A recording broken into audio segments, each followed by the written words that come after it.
Hi, everybody. For you that have not met me, my name is Adrian. I've been with Mogul for 7 years. I've been investing for the last 10. I do what we call our Edmonton area highlights. Basically, it's a breakdown of certain areas of the city. Okay. And what we are talking about today, yes, for new people, I'll kind of go back one. That was great. Yeah. So if you go into our website, so mogulrg.com, this is our investor education map. And essentially what it is, next slide, Jen, please. If you go and you click on a specific part of the map, it gives you a highlight. So what we're doing is we're updating the videos. So if you click the map, there's a YouTube page. That's where that link goes to. So that's what we're updating here today.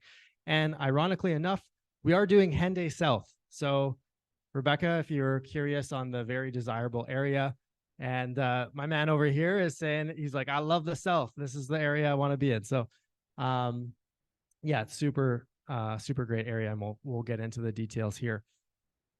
Talks about when you click on the map, it goes through a little bit of the location, price points, tenant profiles, common investment opportunities, and then we're doing a deeper dive into that. So Henday South, it's so funny. No hate on the north side, but if you Google like north side Edmonton, you get like cop cars and a bunch of different things that happen in the north side. And then you search Edmonton South, and literally the photos are like South Edmonton Common. And I'm like, okay, well, that's kind of boring. So like, I got to find something else. So another thing that's somewhat kind of cool, iconic, I guess, that people like about the South Side is Summerside Lake. So does anybody live in Summerside on the lake? Cool. And do you guys have lake access? And is it a big amenity for why you chose the area? Yes. Okay. Lots of nods. It is definitely something very, very cool. I've heard lots of people talk about, I want to live central and then have a lake property, or you move to Summerside and you get a lake access and you stay in the city. So you can spend a little bit more on that house in order to get that amenity of being at a lake. So very cool. So that's why I chose that photo. So this is, when I talk about Henday South, basically the border of let's see, we'll use my fancy pointer here. So basically Henday, and we're going all the way east to Walker and Charlesworth, down to about 41st Avenue, and then up here, kind of bordering the Windermere area. So we're keeping Windermere out of this of this area. So let's talk a little bit about tenant profile. Well, tenant profile tends to be above average in this general area. But we have average to above average, and typically a little bit of higher income than some of the other areas of the city. Very, very diverse demographic. Let's go back one. No problem. Very, very diverse demographic. Lots of different communities, all walks of life live in this general area. But when you talk about tenant profile, some of the things that you see, and I took this from James, this was kind of like his quotation marks of what you call some of those tenant profiles, which is the Alberta Advantage tenant. And those are your skilled laborers, your skilled trade people. So they're like weld inspectors, welders, pipe fitters, people who have some disposable income. They're making over 6 figures, and they like to buy, spend some money on toys, be able to have that. They can afford the rent that you're going to be charging in some of these areas. So we have those trades, we have white collar, relocating families, and then a huge variety of anything between short-term, medium-term, and long-term. So all walks of life, anything you can really shoot for, you can in this area. So what are the key drivers for the location here?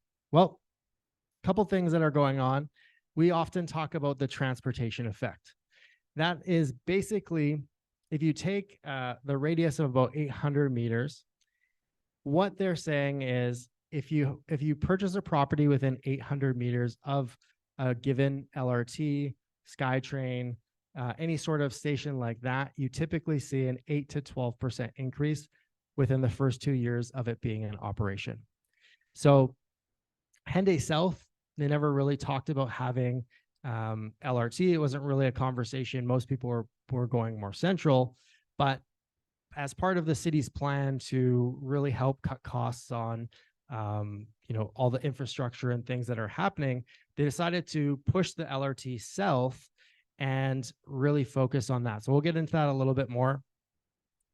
South Hospital, this has also been something that has been, a pretty popular topic. We haven't had a new hospital in Edmonton for quite some time, and it's kind of been lacking in the south. We only really have the Grey Nuns and then Leduc and then the University of Alberta.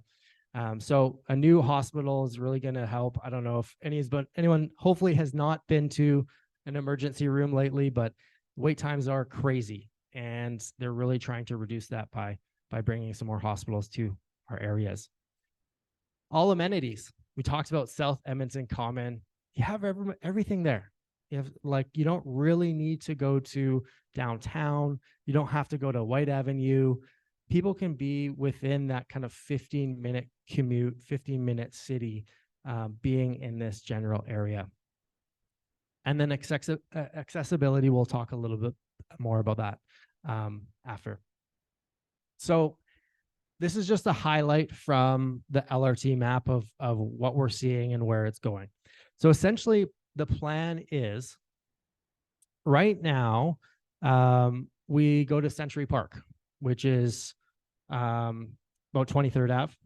They're going to push that from 23rd down, and they're basically going about 4 kilometers.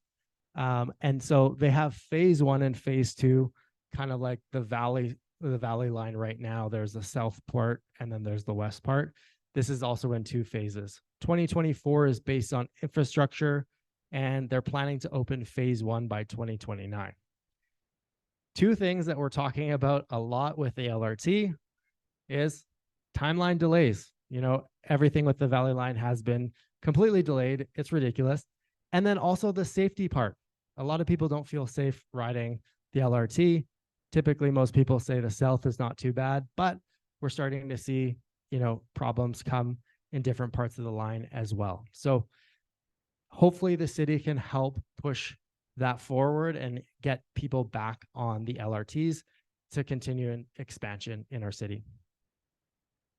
So this is just a kind of August update. So this is on the Edmonton website, and what they're doing right now at 23rd Ave and 111th Street is they're basically doing all of the underground infrastructure to get ready for updating the line. And then everyone's favorites, kind of like outlet mall, only place that IKEA is. This is you Google South Edmonton, this is the picture that comes up, so that's why I use this one. So you got Walmart, you have, I think, the biggest Canadian Tire in all of Canada, which is pretty cool. If you've never been there, come to the south and check it out. It's pretty awesome. And then they have everything else, Cineplex, bunch of things. So all the amenities are very, very close to anything in that South Henday area. Here's the South Hospital. So if you go onto the Alberta government website, if you ever are curious about what's happening in your area, they have a really cool feature on their website. You can basically choose from multifamily, office, commercial, healthcare, and pick the budget and then search what's going on in the area. They have a map, so you can really take a look at what's happening in that general area. So if you look on the south side, this is one of the biggest projects that are happening in the area. Right now, planning and site preparation is underway for the project. How long is that going to be? Probably at least 5 years is my guess. Well, next I was going to talk about just the accessibility part. Obviously, if we take a look at the map, it's all good. We don't have to pull it up. But where it is, we have the QE2 headed south, and then we have the Anthony Henday, so the ring road around the city. So for people who are looking to go to different parts of the city to commute, if you work in the industrial section. Very easy to get to kind of the Sherwood Park area, Fort Saskatchewan, heading south in to Nisku, Leduc. Lots of things are happening south of the city. So very, very accessible. A lot of people who don't want to necessarily be in Leduc, but they work in Nisku, that's where they're going to live. They're going to live in that general area. So again, that's where we have those skilled trades, that Alberta Advantage tenant. Your common investment opportunities, there's a lot of different ones. Starting at the kind of the cheaper price point range, we have the condo townhouses. One of my things that I would just caution if you're looking at these types of investments is take a look at your condo fees. That typically eats up a lot of your cash flow. Typically, if you bump up your price point just by a little bit, you can get into a single family half duplex property, which you won't have to pay those condo fees. Anytime that I'm looking at a property, knock on the neighbor's door, especially if it's a half duplex. See if they're crazy, find out if they're good people, if you want to be neighbors with them, if they're doing their maintenance, or they're cutting their grass, all those sort of things, because you're sharing everything you have to do. If you're replacing a roof, you have to work with those individuals. So that's always my recommendation on those ones. We have houses and suited houses. So definitely a good option. Typically, when we look at just a house, the numbers just don't do any justice. So you want to look for something with a suite. We are starting to see garage suites with a basement suite and the main floor. So those are pretty good, cool options out there for sure. And you can get them for a pretty good price point, especially for our people in Vancouver. You would be absolutely shocked at the price points that you can get 3 units for here in Edmonton. Talked about the suite houses, and then the short to medium term rentals. Again, you can really use any type of property in this, unless it's a condo, obviously condo bylaws. In some HOAs as well, you might not be able to do short-term rentals. So you really want to make sure you're doing your due diligence prior to purchasing something with a short-term model. So target locations, for me, I find that in your Walker, Charlesworth area, your lots tend to be a bit smaller. Some of them are built on your 0 lot lines. So if you're looking for something that's going to be family friendly or anything like that, you really, really want to make sure you have all those things that you would look at if you were living there.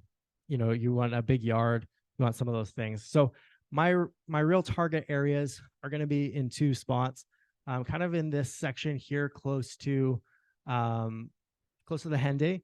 Anything along the LRT, the future LRT line, I think is going to be a good bet, especially we're going to be holding it for up into that phase 2 time period. So that's, we're talking 10, 15, 20 years down the road.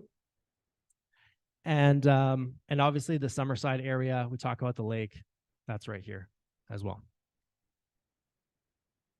Current projects. So again, this is on the Alberta government website. You can take a look at what's happening. You want hospitals, you want schools, you want shopping centers. All those things are very important. New school going up in this area. High school, 2024 is the completion date. So people move their families to schools that they want their kids to go to. Huge opportunity for getting into an area that makes sense, and finding tenants that want to have their kids go to this new school. So here are a couple sample properties that have sold in the last 6 months, but typically, there's a lot of options that have sold. So I think this was the last 7 days. So this is townhouse. So we're talking a little bit more about the condo fees on this one. So this is 1,164 square foot townhouse. Purchase price with this one was $240, but you have a condo fee of $290. So you just have to run your numbers, see what type of rental rates you're going to be getting. I usually like to use Rent Faster to check out my numbers. Next property is the half duplex. So this is definitely a nicer one. Price point range $370. fairly new built as well in 2020, 2021. A little bit bigger on the square footage range. This one sold for $370. Next is the legally suited house. So this one is 1,477 square feet, 3 up, 1 down. Purchase price was $477,800. We didn't see that one, David. Next one. And so this one is actually pretty cool.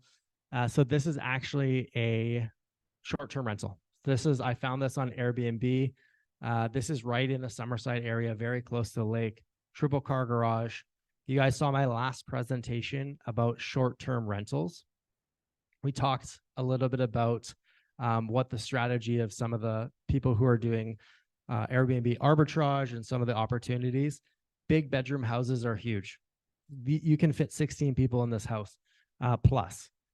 You get lake access, triple car garage, massive place to entertain. So this thing is on Airbnb for $507 to $374 a night. So typically on the short-term side, your numbers are going to work at these sort of price point ranges.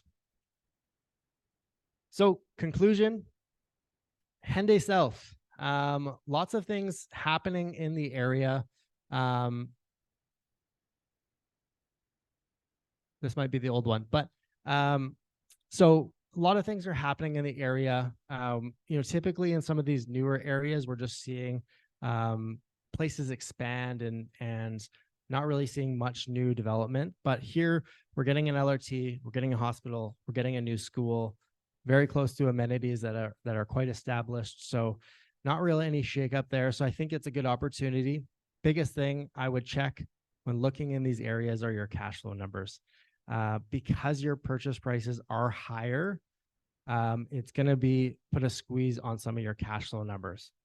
In return, you typically are going to get a higher tenant profile, usually a longer term tenant. The goal is to usually find a family. Most people who have families don't want to leave their property. They don't want to move, pack up kids, change schools. So lots of good options there. But yeah, check your cash flow numbers.